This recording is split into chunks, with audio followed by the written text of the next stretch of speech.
Imagine you're driving, and suddenly, your brakes fail. Don't panic, we've got you covered.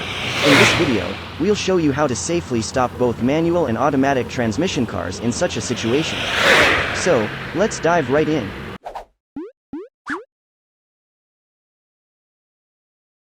Step 1.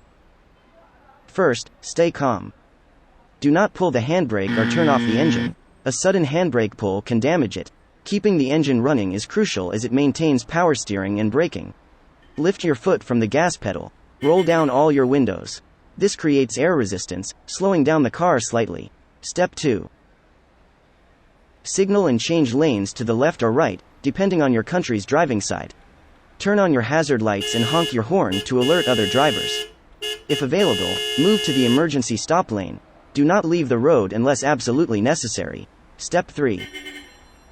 Gradually downshift the gears. Each downshift reduces your speed. When you reach second gear, your speed will be around 15 to 20 mph.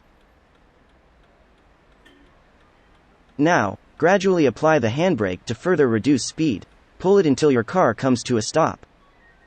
Step 4. Shift to neutral. Turn off the engine, and step out of the car. Call emergency services for assistance. They'll help you get safely back on the road. For automatic cars, follow steps 1 and 2 as shown for manual cars. Step 3. If you're driving an AMT, shift to M mode and downshift the gears.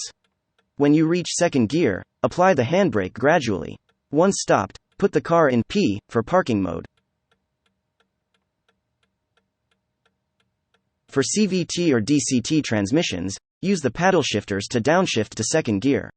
Then, pull the electronic parking brake until the car stops. And there you have it. Remember, safety comes first.